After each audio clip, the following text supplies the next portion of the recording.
Welcome back to another episode of the Gaming Grounds channel. I am your host, Action Jack. Now, today's video is about our lovely Xbox. While I am a fan of Nintendo, I am also a fan of Xbox.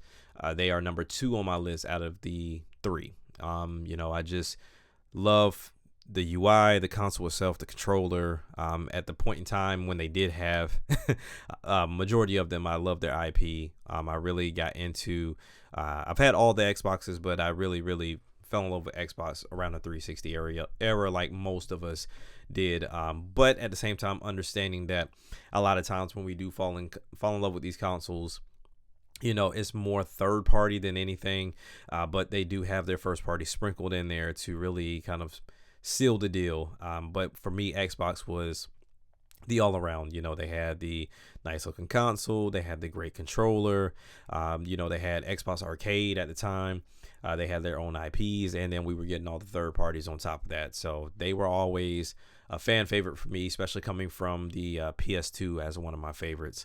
But like I said, Nintendo being number 1 for me, Xbox, and then Sony. But that's not why we're here. You're not here to hear me talk about why I like one over the other.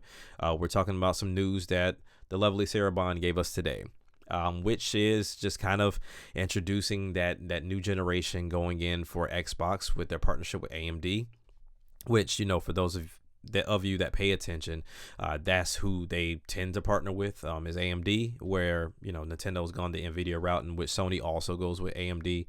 So that's why the consoles tend to be very similar, in the nature of functionality. But one thing that stood out to me in this messaging, and what seemed to be a miss with some people that I've seen online, is this idea that they're going to have another console. They're going to do it again, in the next generation. And when we look back at it, Xbox was, successful. Depending on your terminology, successful, but I would say it was successful. 360 was really successful, but was kind of hindered with the whole Red Ring of Death situation. So I don't think they really got a nice return on that. To me, still, the Xbox One is the best console, even over the series. And I'm not talking about from a performance, but I'm talking about exactly from what we got for that console and what was provided by that console, and also seeing that jump going from 360 to the One. Even when we go into the One X, which I did not own, but the One in itself as an entire generation, along with the Kinect, I think still is by far the most slept on console, and the one that was the most shunned and shouldn't have been, all because still to this day people feel like someone's watching them, even though they have their phones and their laptops with cameras open every single day, and also giving away all of their information and record themselves and post it on social media every single day. Gotta love it. But all in all, that was my favorite console. Now, people feel like not Nintendo, but Xbox should not be making another console because of the abysmal sales of the Series console. Now, granted, we don't know the real numbers because Microsoft doesn't report on numbers. So you kind of have to just speculate when you see the very horrible numbers in Japan. You don't see great numbers in UK, but I think you see the best numbers in America. But once again, why would Xbox be making another piece of hardware? Like, what's the point? You don't care about sales. You care about Game Pass subscriptions. You care about the cloud. You care about Play Anywhere. You've moved your games over to PC. You've moved your games over to PlayStation. You've already said that you're going to be supporting the Nintendo Switch. So why are you making hardware? Well, this goes back to what I've mentioned on the podcast quite a few times when we talked about the vision and the direction of these manufacturers, though these three bigs that we talk about all the time. And I've mentioned time and time again, the route that Sarah Bond mentioned today, and also the writing that has been on the wall for quite some time, was going to be the route Xbox was going to go, and it was going to be this hybrid nature, but just on the opposite ends of the spectrum from Nintendo. Nintendo went the hybrid route, but they went the hybrid route of console and handheld. Microsoft's going the hybrid route of console and PC. Now, You ask yourself, well, what is the big difference? I have a nice rig right now, or I have a decent rig. I can get all my games here. So still, Jack, why would I purchase an Xbox? Well, I'll tell you. There's a few things that Xbox provides that PC does not provide, that PlayStation does not provide, that Nintendo does not provide. So Xbox themselves, they have a feature set of great backwards compatibility. They have Game Pass. And as much as people want to mention that Game Pass is on PC, PC and console Game Pass are not the same. They do not hold all of the same games. There are some games on console that are not on PC and vice versa. Now, they do share some games, but those libraries do not show the same games. They're not the same library. So there is a difference. And then also there's a difference in price if you don't go the ultimate route, right? So we have backwards compatibility, we have Game Pass, and we also have Resume Play, a feature that is only slept on by those that do not and have not purchased an Xbox or play on Xbox. That is something that is a very slept on feature. Now, we go into the accessory aspect of it. The controller. Right now, from what I've felt, what I've played, what I've experienced, right now, Xbox has been knocked to third place with controller. For me, at the time before the Switch 2, it was DualSense, the Pro controller for the Switch, and the Xbox, and then the Pro controller for the Switch. Then when the Switch 2 came out, the Switch 2 Pro controller went up, DualSense, and then Xbox stayed at third.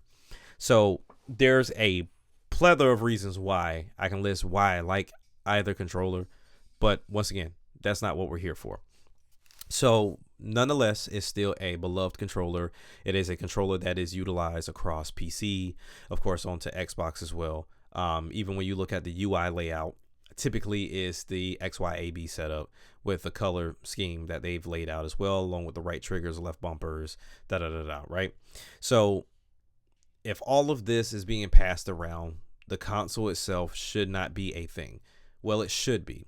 And like I said, the features are there for that particular console, as well as one thing that people tend to always forget. Just because a new shows up doesn't mean the old goes away. You as a consumer have invested into a lot of these companies. If I told you right now that all of my devices, from my computer to my tablet, to my cell phone, to my watch, to my headphones, to whatever, they're all Apple, why in the world would you think I would just go and jump ship to Android overnight for just my phone when there's other things that I lose that ecosystem on, right? That the connectivity is what is key, where I've invested my money. If I've paid for Apple Arcade, if I've paid for Apple TV, if I've done the Apple One subscription in itself, or if I've bought games on Apple, if I've bought movies, everything with Apple, why would I move? Now, some of those things could be utilized in other places and with other devices, understood. But when we talk about functionality, they're not the same. They're not even close to the same. So to bring this back to the gaming space, if I've had my Xbox since the 360 and I've bought digital games, I've had them time and time again. I've even, bought some physical. Same thing with the Xbox One. I've bought a bunch of digital games and I have some physical. Why in the world would I step away from this ecosystem? Same thing with the series. If I bought games on the series, if I bought digital games, physical, all on the series, why would I step away from this ecosystem? I'm going to stay within it. I'm invested. I've seen tons of people with multiple Xbox controllers because they do have the ability for you to customize your controllers and buy them that way. They themselves sell, the special edition or limited edition controllers. They have their elite controllers. There is a reason people would stay. They've already invested their money and their time into this company.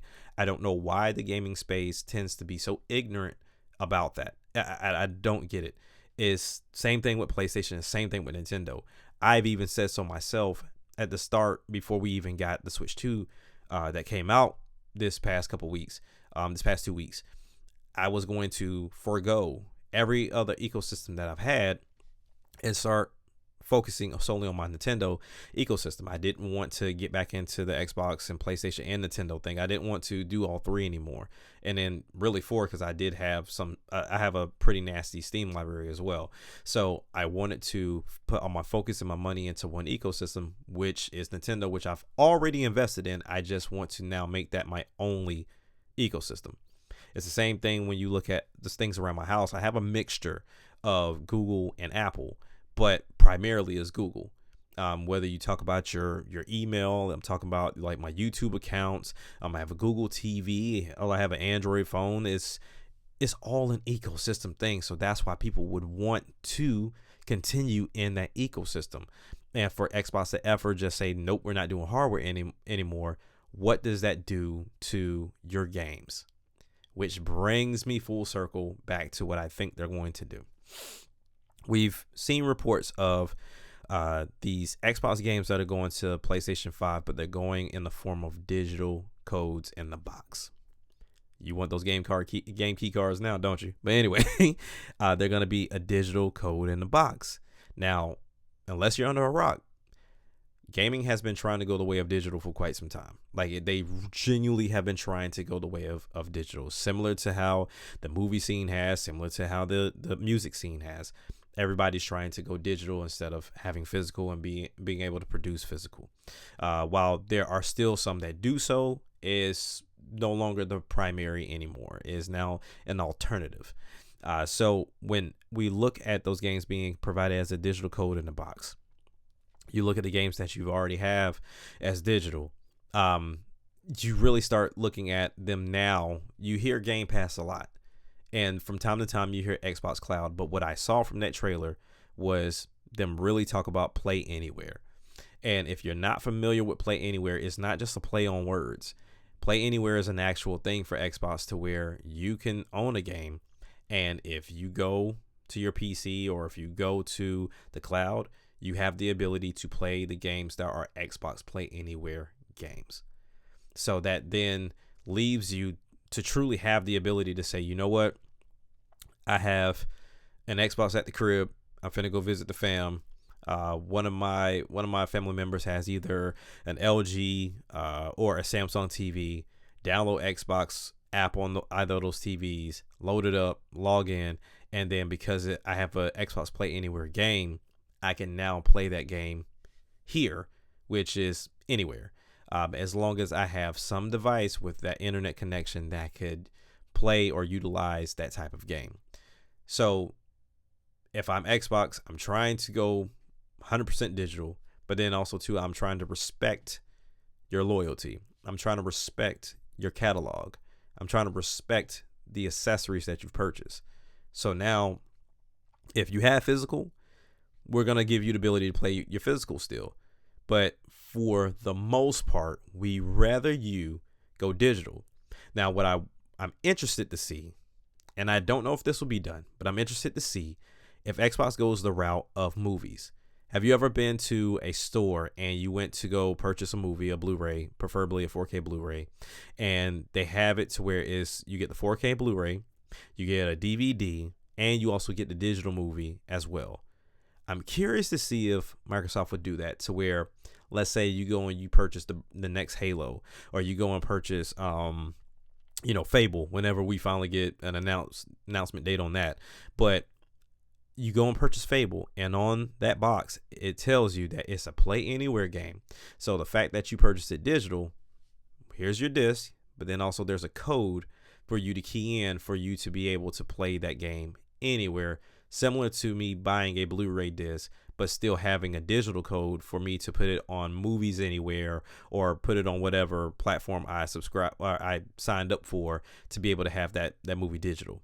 I think that will be a very genius idea, and I'm curious if they will actually utilize it. But all in all, back to the point of what they're trying to do.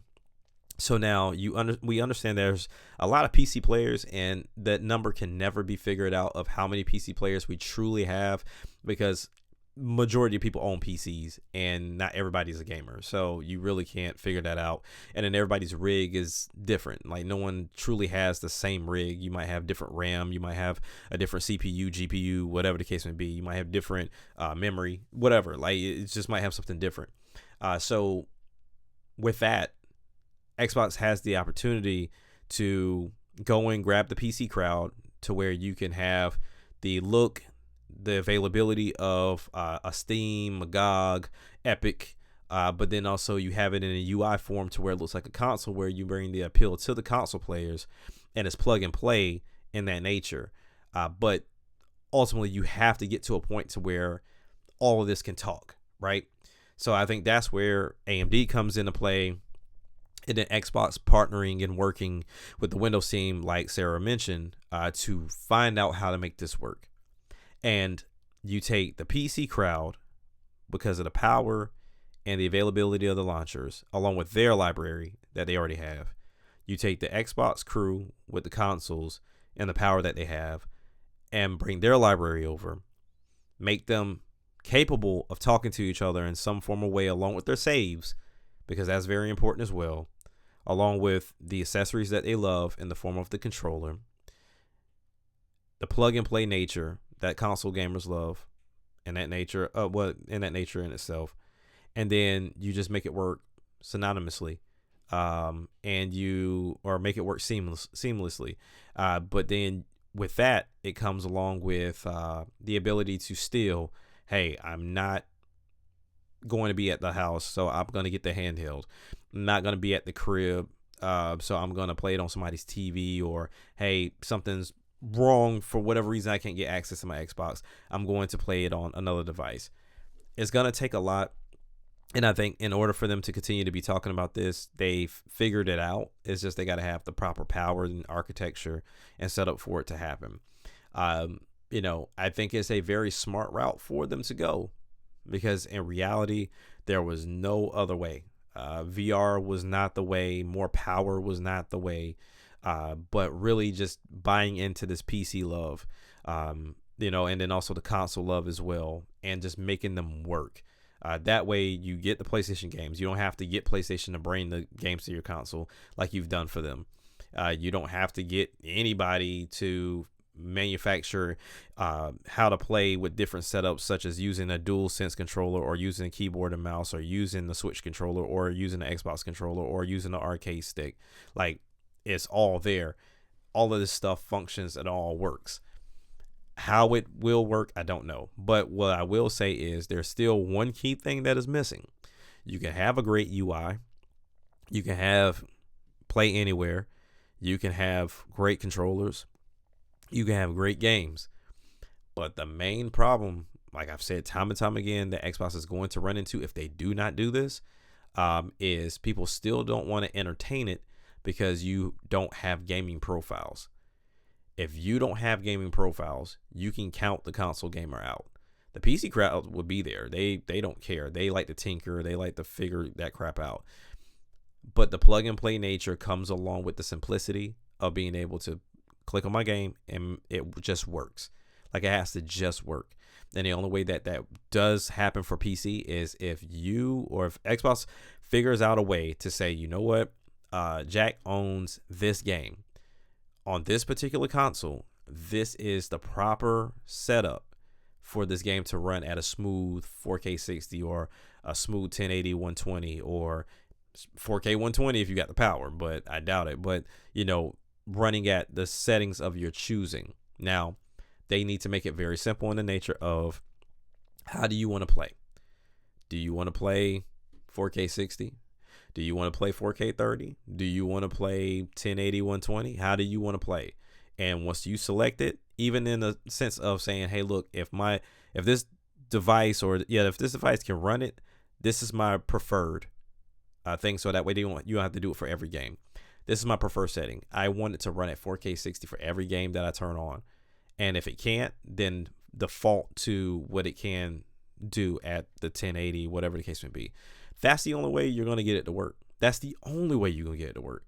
It has to be that seamless. Of course, the UI has to be great too, because if we're talking about bringing in other launchers, that's going to get crowded real fast.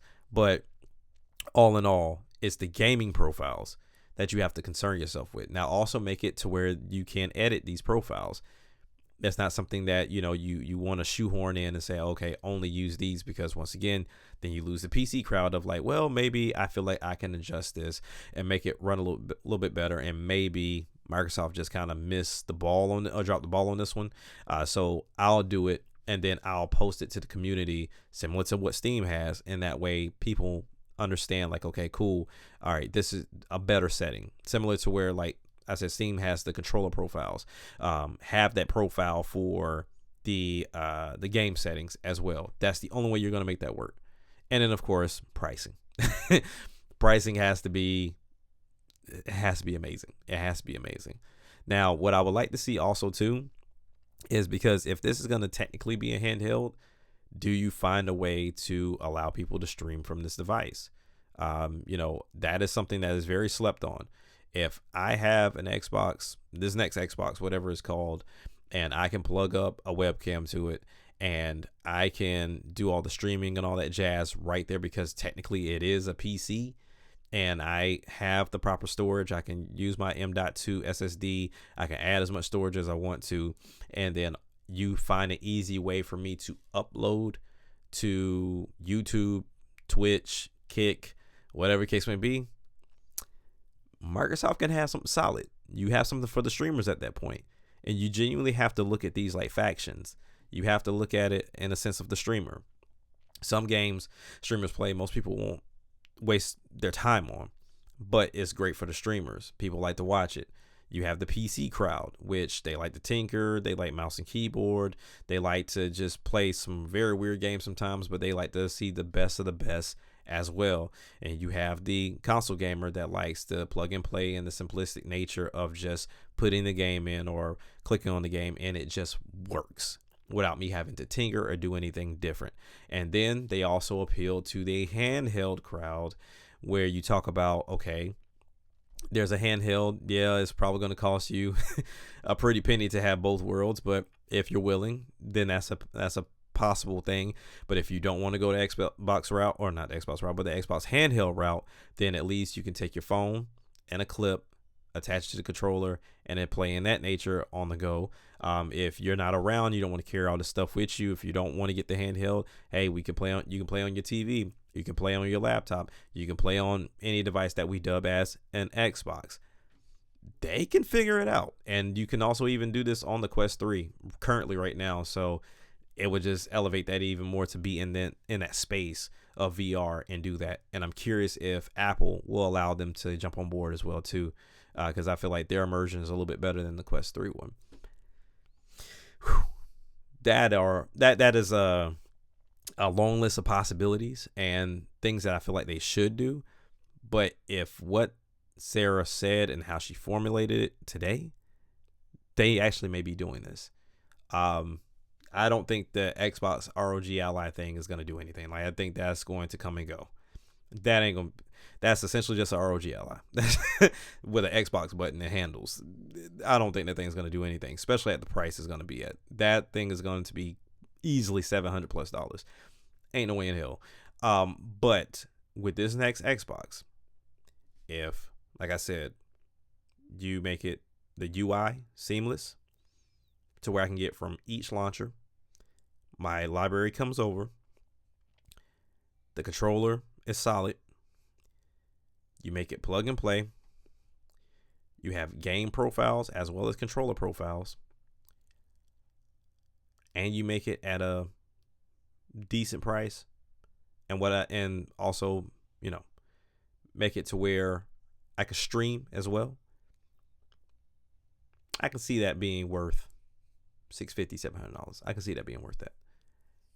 For all that it does, essentially it's a PC that does PC games, Xbox games, which also constitutes PlayStation games, along with streaming and the ability to play anywhere. So even if I do buy this game on my new Xbox and I want to go to the bed and pull it up on my TV, it starts me where I left off for that game. I'm playing Forza, I pause it, I go in the room, pull up the Xbox app, connect my controller to where they also have it now already with profiles. I double click the home button and they'll switch to that new profile, that other profile that I have. And I start playing Forza in my room. No fidelity drops, no frame drops. Very seamless. Didn't miss anything. Similar to me switching from room to room on Netflix. And enjoy it there. Everything works just fine because my Wi-Fi is good enough to do it. Next morning, I get up and I say, you know what? I want to stream. Come in here to my PC or my Mac. Load up Xbox Cloud. Game still in the same spot I left it last night. Pull up my webcam. Pull up the ability to stream on the console. Stream the game. Shoot it to my YouTube channel that I've already linked. Shut it down and go about my day. I didn't have to move my console. All I had to do was move my controller and myself. And my game stayed where I left it. My saves are exactly where they need to be. My fidelity and resolution stayed the same. And I didn't have to do anything with my console. I wasn't streaming it. I wasn't remote playing. It was all working within their servers for the Play Anywhere campaign. And add into the fact Game Pass there too, to where I didn't even have to buy the game. I'm just paying the subscription service and I just played it. Somebody on the stream told me, hey, look, check this game out. All right, cool. Let me bounce over to Game Pass real quick. All right, it's right there. Bam. All right, look, let's kick it up. And, you know, in Game Pass, you have the ability to either download it or play it from the cloud. So I can shoot to the cloud real quick just to sample it real quick. Crazy idea. But I tell you what, if executed properly and all that's done, Sony gonna have a rough time on their hands, boy. Unless they mimic the same thing, which I don't think they have the infrastructure to do. Because at that point, you're losing on both ends. You're losing on the Nintendo end with the hybrid of console and handheld, and you're losing to Xbox that's trying to spread their seed everywhere. They smashing everything, every aspect of gaming, from the streamer to the PC gamer to the console gamer to the handheld gamer to the casual gamer that doesn't want to buy all games because of Game Pass, the person that wants to maneuver around but doesn't want to carry the console around or have a handheld so they can just do it from either device that they have. This could be big. But I'm already 27 minutes in. I didn't want to take too much of y'all time. It's stuff like this I can't type on Twitter. And then the podcast don't come around frequent enough for me to, you know, do it there. And also I feel like I get on a tangent. So I would just take up time there anyway. But y'all let me know what you think. What is Xbox next move? Do you feel like they need to have a console? Do you feel like they should just give up and just become a third-party publisher? What do you think about the ideas I presented? Do you think it's even possible? Do you think it's feasible? I'm looking forward to hearing what y'all think. But yeah, it's been your boy Action Jack. I'll talk to y'all later. Peace.